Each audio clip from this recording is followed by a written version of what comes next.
Hey, this is Michael Lindsay from Vital MX. We're down at Chapter Motorsports today, and we're going to try to give you all the info we can about tires, starting with the actual pressures you run, what kind of the standard is today, and what going lower or higher will do in different conditions. We're going to talk about the compounds and how they'll affect the ride and what you should use them for. And finally, we're going to talk about actual tire sizing and maybe explain to you why the tire size you've been used to using may not be what you need to accomplish the ride you're looking for.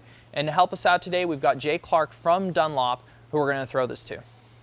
Okay, with a hard pack tire or hard terrain tire, you can see the block pattern's a lot different than a soft terrain tire. A lot closer, different compounds, a little grippier. These tires, you want to look at the type of track you're mainly going to be riding all the time.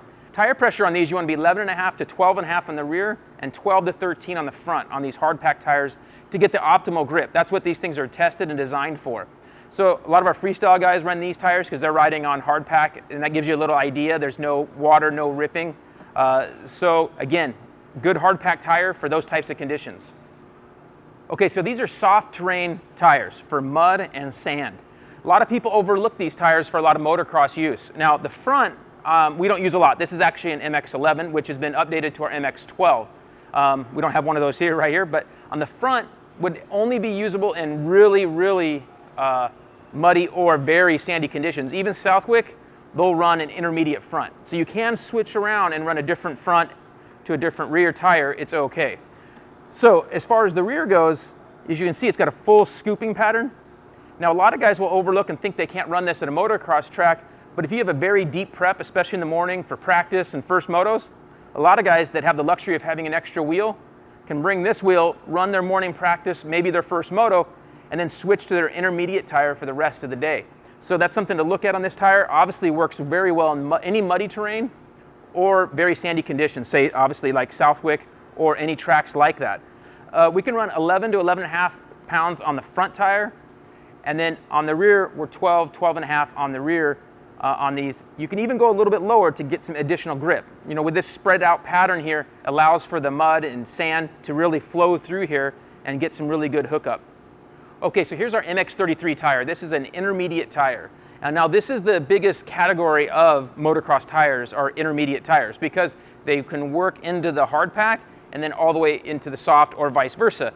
So what we got here is the newest version from Dunlop, and this tire is used in a wide range of terrain out there. So the MX-33, as you can see, has a really wide pattern, block and block design, and it's still got a very good grippy surface like our hard pack tire does as far as the compound. So it's really going to grab and work well off of starts, and the durability is still really good. Same thing on the front. The front is a directional tire, still pretty open, and will work down into the hard pack and all the way into the sand and soft. And most of the guys will still run something like this even in, say, sandy Southwick conditions. They'll still run this front tire in a wide range of usage in the mud and all around.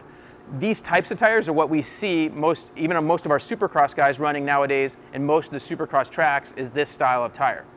On the front on this tire, we like to see about 13 to 14 pounds, gives a really good firm feel to this carcass on the front, and the rear we're 12 to 12.5 to get that good grip. Okay, so this is a championship winning tire for Dunlop for many years in amateur and pro racing. And so we have many guys running this MX-33, really good tire for a wide range of use, and typically what most guys are going to lean towards if you're not in the extremes of you have lots of sand or you have lots of hard pack, this is going to be the tire for you to go right in between. With the front tire, if you run too low a tire pressure, one of the things you're going to notice is that the carcass has a lot of movement, a lot of side-to-side movement in the tire. And what that kind of we called rollover. You need more force to hold the tire down and get a bigger contact patch on the ground. And so you'll need to increase your tire pressure. When the tire is properly inflated, it's going to push this tire and get a better grip on the ground with it at its proper inflation point. So with a front tire, if you're running too high a pressure, what you might feel is that it's got a bouncy or real chattery, or you're feeling it real harsh, like you feel like your forks are really stiff and twangy. So you'll feel like it's not a good ride. So that can be an indication that you might have too much air pressure in the front tire. So pressure down and check it and see if you feel the difference as you do so. And of course you want to check that pressure when it's cooled down at a cold pressure to check it. Okay, so with a rear tire, if you're running too low a pressure, you're going to feel really hard potential on landings. You'll be actually flattening the tire out. It'll be a really hard ride in those conditions. Also, you risk pinch flats. If you're running tubes, obviously, you're going to risk those pinch flats.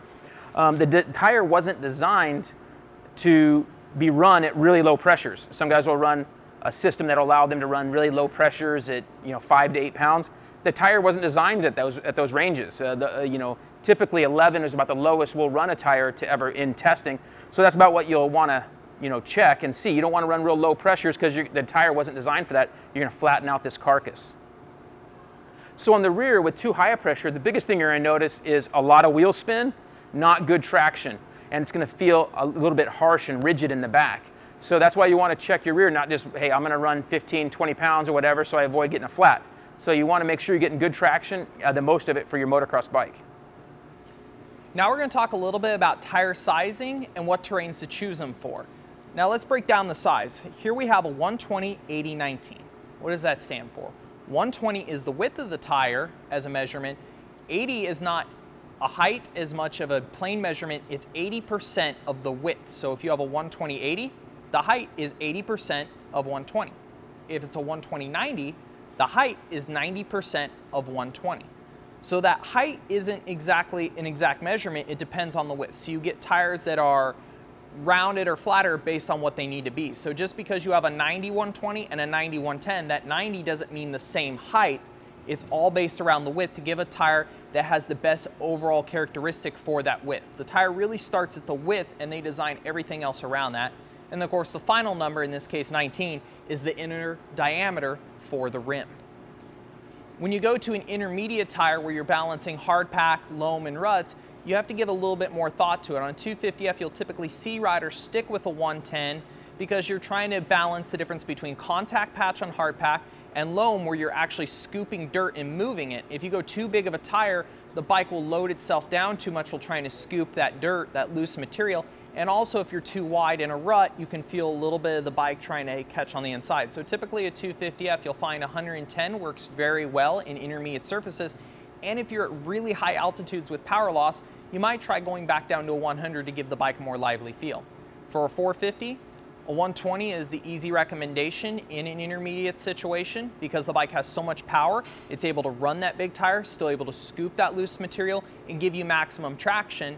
You could consider a 110, once again, if you're extremely high altitudes and you want to have the bike have a more lively feel, or if you're riding very rutted jump conditions, something you'd find more sand or East Coast, the little bit less width of the tire might mean it will catch a little bit less on its jumps and give you a little more confidence.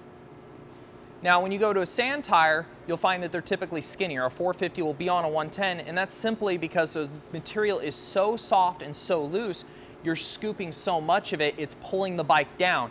You want the combination of the bike paddling through the dirt to propel it, but you also want the tire to be skinny enough that it tends to float on the dirt. If you run too wide of a sand tire, it will dig down and make the bike feel a little bit slower, make it pull too low into the RPM and struggle. So typically in sand conditions, you'll find a 450 on a 110, a 250 depending upon the power output and elevation, a 100 or a 110 would be preferable.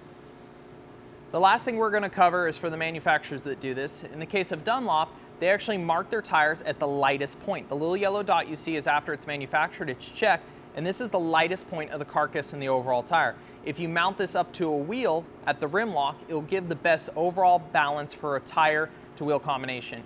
In dirt, it's not the most sensitive thing considering the bike actually clumps up dirt and it'll change the weight balance, but for the guys that like to run higher speeds, it does balance things out, and it's a nice little nod for the guys for putting this on the tire when they sell it to the public. We hope all the information we've given you today can give you a lot more thought and choice on when picking your next tire and hopefully improve your ride and give you better performance. Make sure you check back on VitalMX.com for more tech tips.